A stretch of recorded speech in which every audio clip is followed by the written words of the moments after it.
Hello friends, welcome to my Mousumi kitchen. Mousumi কিচেনে তোমাদের সবাইকে জানাই স্বাগতম। আজকে আমি নিরামিষ একটা রেসিপি বানাচ্ছি, আর কীভাবে বানাচ্ছি স্কিপ না করে পুরো ভিডিওটাকে দেখে নেবে। আশা করি তোমাদের সবার ভালো লাগবে। তাহলে শুরু করা যাক।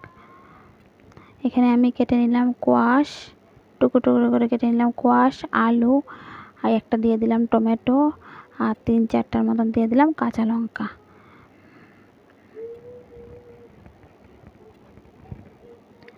তারপরে আমি এখানে বেটে নিলাম আধা কাপের মতন মসুরের ডাল, আর এখানে দিয়ে দিলাম আধা চামচ হলুদের গুঁড়ো, নুন, আর শুকনো লঙ্কার গুঁড়ো, আর দিয়ে দিলাম কালো জিরে। দিয়ে আমি ভালো করে মেখে টেকে কড়াইয়ের মধ্যে আমি এক এক করে আমি ছেড়ে দিচ্ছি। বড়াগুলোকে সুন্দর করে ছোটো ছোটো করে ছেড়ে দিচ্ছি। বেশি ভাজবো না, অল্প করেই আমি ভেজে নেব, হালকাভাবে ঝুলিয়ে দেব, তাই বেশি ভাজবো না। হালকাভাবে ভেজে যে ভাজা হয়ে গিয়েছে, এখন আমি তুলে নেব।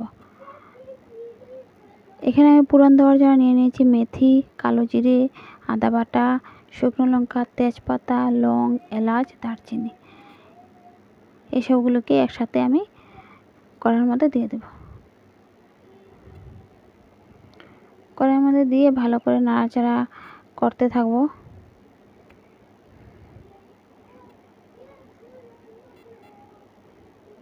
ভালো করে নাড়াচাড়া করে নিয়ে ওর মধ্যে আমি কেটে রাখা সবজিগুলোকে আমি এক এক করে ছেড়ে দেব।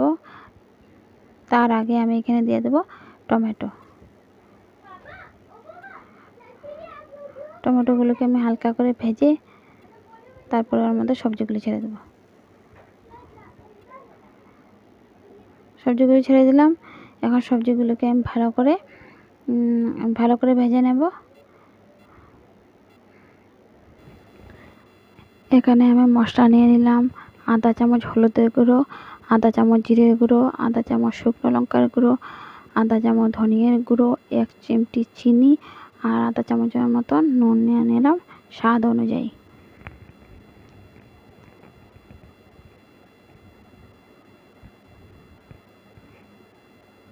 এখানে আমার সবজিগুলি ভাজা ভাজা হয়ে গিয়েছে।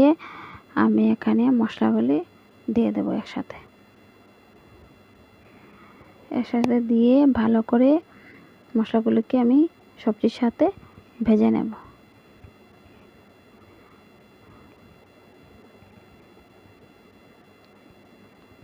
ভেজে নিয়ে ওর মধ্যে আমি সামান্য পরিমাণে জল অ্যাড করব।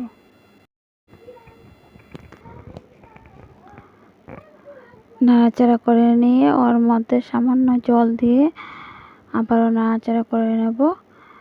নাড়াচাড়া করে নিয়ে ওর মধ্যে আরও আধা গ্লাস জল দিয়ে দেবো। দিয়ে 15 মিনিটের জন্য ঢেকে রেখে দেব সবজিগুলো সিদ্ধ হওয়ার জন্য। আর স্টিমটা মিডিয়ামেই রাখবো। 15 মিনিট পরে আমি আবার চলে আসছি। 15 মিনিট পরে আমি আবার চলে আসলাম। দেখে নিচ্ছি যে সব সবজিগুলো সিদ্ধ হয়েছে কি না। দেখেছি সব সবজিগুলো সিদ্ধ হয়ে গিয়েছে। তারপরে আমি ওর মধ্যে দিয়ে দিলাম ভেজে রাখা বড়াগুলোকে ওর মধ্যে ছেড়ে দিলাম। ছেড়ে দিয়ে আমি আবারও নাড়াচাড়া করে নিচ্ছি।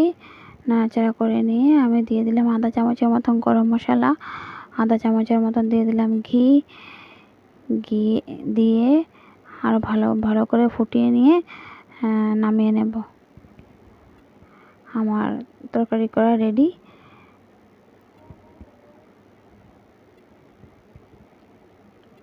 তাহলে দেখে নাও কিভাবে হয়েছে।